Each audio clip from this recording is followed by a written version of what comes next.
오늘도 이렇게 고린도전서 8장에 기록된 이 말씀을 통해서 또 하나님께서 주시는 은혜를 우리가 함께 나누기를 원합니다. 이 고린도전서 8장에는 우상의 제물에 대한 말씀이 기록이 되어 있습니다. 당시 고린도의 상황 가운데서 이 우상에게 드려진 이 제물을 먹어야 하느냐 또 먹지 말아야 하느냐 하는 문제에 대해서 기록을 하고 있습니다. 당시 고린도 이 지역에는 그 아테네의 영향을 받아서 많은 우상들을 섬기는 그런 지역이었습니다. 그래서 고린도에만 해도 두 개의 큰 신전이 있습니다. 그 고린도 그 도시 바로 전면에 보면 아크로코린트 산이라는 곳에 비너스라는 신전이 있습니다. 비너스 신전이 있고 거기에 거룩한 장녀들이 있었고 거기서 늘 우상을 섬기는 그런 곳이었습니다. 또 그 고린도 도시 중앙에는 한가운데 거기 아폴로 신전, 태양신을 섬기는 신전이 고린도 도시 중앙에 있었습니다. 그렇기 때문에 이 고린도에 있는 대부분의 이 장사하는 사람들은 아침에 일찍 일어나서 자기들이 섬기는 그 신에게 먼저 제사를 드리고 그리고 물건을 팔고 또 시장에서 고기를 팔고 하는 일들을 했다는 것이죠. 그래서 고린도에서 예수를 믿은 사람들이 성도가 되었으니까 하나님 말씀을 배웠기 때문에 우상의 제물을 먹으면 안 된다는 지식을 가지게 된 것이죠. 그래서 이런 신앙을 가지고 나서부터 이런 우상에게 드려진 제물을 먹어야 되느냐 먹지 말아야 되느냐 하는 것을 고민하게 된 것입니다. 그래서 오늘 8장 1절에부터 보시면 바울이 에베소에 있을 때 편지로 이것을 질문을 한 것입니다. 그래서 8장 1절을 보면 우상의 제물에 대하여는 우리가 다 지식이 있는 줄 아나 지식은 교만하게 하며 사랑은 덕을 세우나니 하면서 시작을 합니다. 그래서 여기 7장에 이어서 우상의 제물에 대하여는 이렇게 시작하는 것이죠. 그래서 우리 7장 1절을 거기 보시면 너희가 선 문제에 대하여 말하면 남자와 여자를 가까이 안내하며 좋으나 하고 너희가 선 문제에 대해서 얘기하면서 우상의 제물에 대하여는 이렇게 되기 때문에 이 내용으로 편지를 떴다는 얘기죠. 그래서 바울이 우상의 제물에 대해서 편지로 질문을 했기 때문에 답을 하는 형식으로 이것을 쓰고 있는 것입니다. 그래서 우리가 성도가 되었다면 이 구약의 말씀을 통해서 하나님을 믿게 되었고 예수를 믿게 되었다면 하나님은 우리의 창조주가 되시는 것을 믿었을 것이고 예수님이 우리의 구원자가 된다는 것을 믿게 되었다면 하나님 외에는 다른 신이 없고 또 우상은 아무것도 아니라는 것을 알게 된 것이죠. 이건 지식이죠. 이런 지식을 가진 것입니다. 그렇다면 우상 자체가 아무것도 아니라면 우상의 음식도 우상의 제물도 사실은 아무것도 아닌 것이죠. 그래서 사실 음식을 먹는 문제는 그렇게 중요하지 않습니다. 먹든지 안 먹든지 내가 믿음으로 결정을 하면 되는 거죠. 그래서 8절부터 보시면요. 8절에 보면 바울이 먼저 이런 얘기를 하죠. 음식은 우리를 하나님 앞에 내세우지 못하나니 우리가 먹지 않는다고 해서 더 못 사는 것도 아니고 먹는다고 해서 더 잘 사는 것도 아니니라. 그러니까 우상에게 드려진 제물들, 이런 고기나 여러 가지 음식들을 먹고 안 먹고는 별 문제가 되지 않는다. 우상 자체가 아무것도 아니기 때문에. 그래서 여기서 중요한 것은 음식 자체가 문제가 되는 것도 아닌데 사람을 대하는 자세가 중요하다는 것입니다.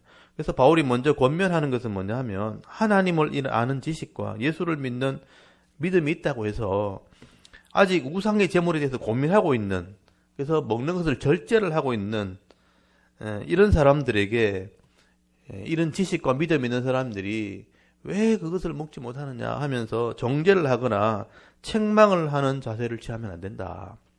쉽게 말하면 믿음이 강한 사람, 믿음이 있는 사람이 믿음이 약한 사람을 대할 때 함부로 대해서는 안 된다 하는 얘기를 하게 되는 것입니다.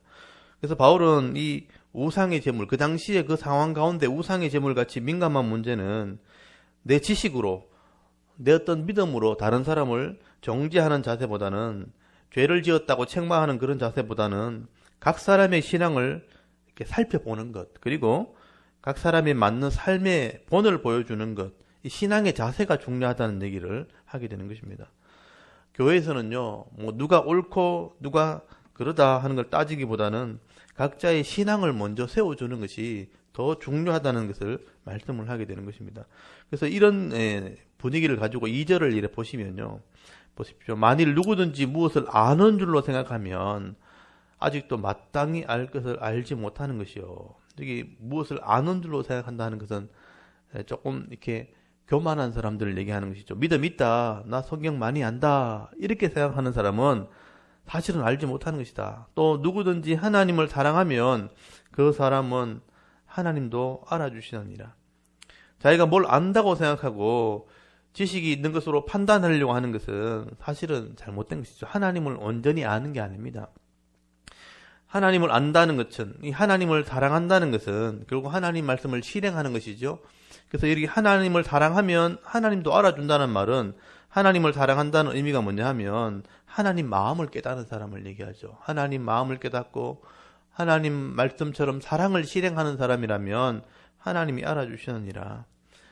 하나님께서는 예수를 믿는 한 사람 한 사람, 믿음 믿는 사람만 다 귀하게 여기는 게 아니고 모든 사람을 다 귀하게 여기는 거죠. 믿음이 강한 사람도 하나님 귀하게 여기시지만 믿음이 약한 자도 귀하게 여기시는 것입니다. 그래서 하나님을 사랑하고 결국 모든 사람을 이해하려고 사랑하려고 하는 마음을 가진 사람, 이게 하나님 사랑하는 거죠. 이런 하나님 사랑하는 사람은 하나님이 알아주시는 것이다. 그래서 4절에 보시면요, 그러므로 이게 작은 결론이 나오죠. 그러므로 우상의 제물을 먹는 일에 대하여는 우리가 우상은 세상에 아무것도 아니며 또한 하나님은 한 분밖에 없는 줄 아노라. 이걸 하나님을 아는 지식이죠. 비록 하늘이나 땅이나 신이라 불리는 자가 있어 많은 신과 많은 조가 있으나 그러나 우리에게는 한 하나님 아버지가 계시니 만물이 그에게서 났고 우리도 그를 위하여 있고 또한 한 주 예수 그리스도께서 계시니 만물이 그로 말미암고 우리도 그로 말미암아 있느니라. 이 말은 우리가 우상을 믿지 않고 하나님을 믿기 때문에 우상의 제물이나 음식은 아무 문제가 되지 않는다 하는 얘기를 하게 되는 것이죠. 하나님에 대한 지식과 또 예수 그리스도에 대한 분명한 믿음이 있는 자들은 우상이 아무것도 아닌 것을 알기 때문에, 우상이 아무것도 아니라면 우상의 제물 또한, 우상의 음식 또한 아무것도 아니라는 것이죠. 그래서 이런 우상의 제물을 먹는 데는 꺼리는 것이 없다는 것이죠. 근데 이런 지식이 없는 사람이 문제예요. 이런 지식과 이런 믿음이 있는 사람들은 우상의 제물을 먹는 데는 아무 꺼리낌이 없어요. 믿음이 있으니까. 그런데 이런 지식조차 없는 사람들, 예수에 대한 분명히 믿음을 가지지 못한 사람들은 그냥 우상을 섬기는 옛 습관을 그대로 가지고 있는 사람이 있다는 것이죠. 이런 사람들은요, 우상의 제물을 먹는데 두려운 거예요. 먹을 때마다 어떤 먹을 상황이 되어지면 우상의 제물을 어쩔 수 없이 먹게 되어지면 늘 죄책감에 시달리는 사람이 있다는 겁니다. 이 믿음이 약한 사람이죠. 이런 사람이 교회 안에 반드시 있다는 것이죠.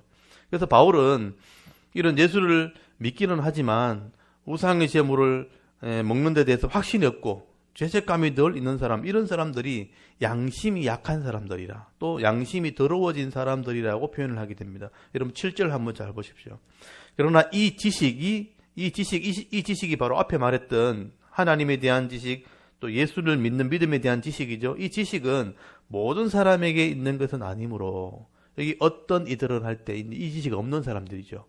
믿음이 약한 사람들이죠. 이 믿음이 약한 사람들은 지금까지 우상에 대한 습관이 있어 우상의 제물로 알고 먹는 거로 그들의 양심이 약하여지고 더러워지느니라. 믿음이 없는 사람들이 있다는 거예요.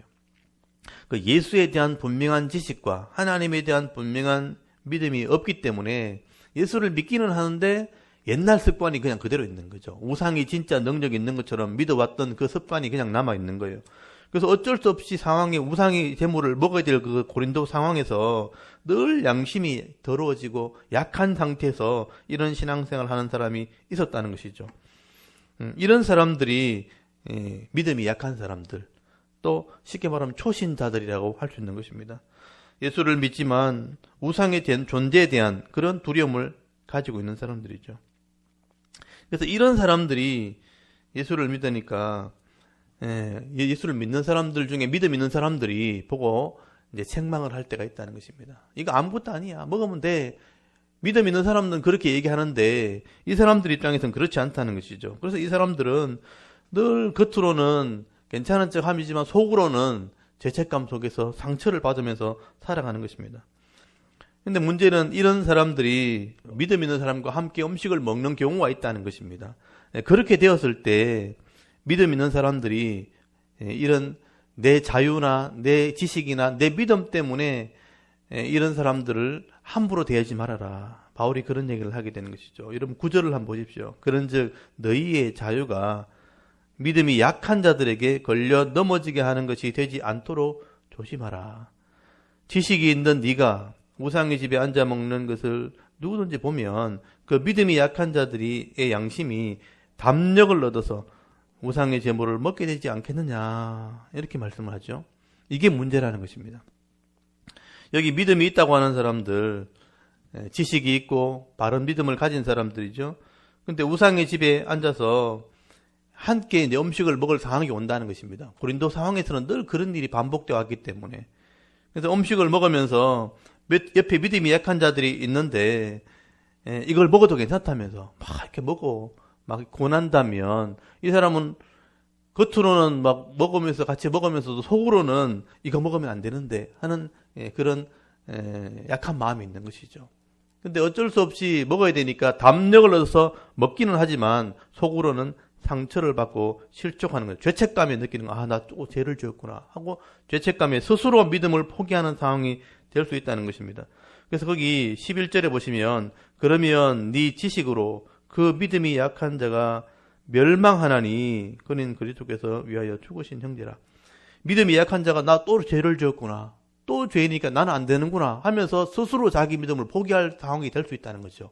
그래서 이 사람이 믿음이 약해져서 또 죄를 지었으니까 나는 어쩔 수 없다 하고 스스로 멸망할 수 있다는 것도 기억해라.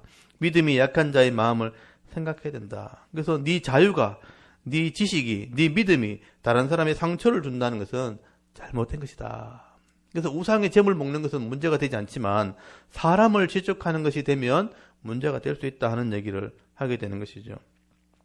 그래서 우리가 이런 지식이 있다고 해서 이런 내 믿음이 있다고 해서 함부로 먹거나 믿음이 없는 자 앞에서 내 믿음을 자랑하면 안 된다 하는 얘기를 하게 되는 것입니다.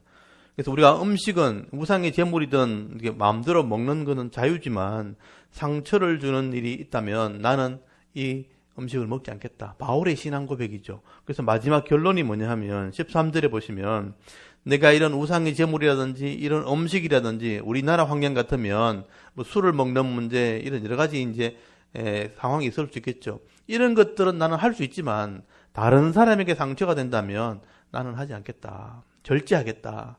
그래서 여기는 우상의 제물은 주로 고기였으니까 나는 고기를 먹지 않겠다. 그래서 그 결론이 13절 끝에 나오죠. 내 형제를 실족하지 않게 하리라. 나는 영원히 고기를 먹지 않아서 내 형제를 실족하지 않게 하리라. 그래서 다른 사람을 실족하게 하지 않는 것, 그것이 우리의 믿음이 되어야 된다 하는 얘기를 하게 된 것입니다. 우리나라도 마찬가지죠. 우리나라도 우상을 섬기는 습관이 있는 나라이기 때문에 늘 조상을 섬기는 제사 문제가 걸릴 수 있습니다. 그래서 이 제사의 갈등 때문에 가정이 많은 어려움을 겪게 됐죠. 그때 우리가 이 말씀이 지혜의 말씀이 되어야 되는 것이죠. 나는 예수를 믿기 때문에 온전한 믿음이 있기 때문에 음식을 가리지 않는다 하면서 자유롭게 음식을 먹을 수 있지만 혹시나 형제들 중에 믿음이 약한 자들이 저거 먹으면 안 되는데 하고 있는데 내가 마음대로 먹는 모습을 보여주면 그 사람이 실족할 수 있다는 거죠. 그렇다면 조심히 안 먹는 게 낫죠.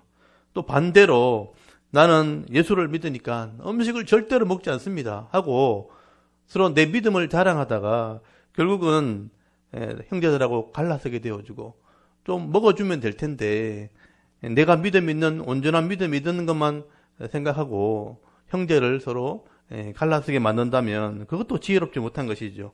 그래서 내 믿음이 음식을 먹느냐 안 먹느냐 그게 중요한 게 아니고 그 사람이 맞는 신앙의 본을 보여주는 것, 그것이 형제를 위한 사랑하는 삶이 되어야 된다 하는 얘기를 하게 되는 것이죠.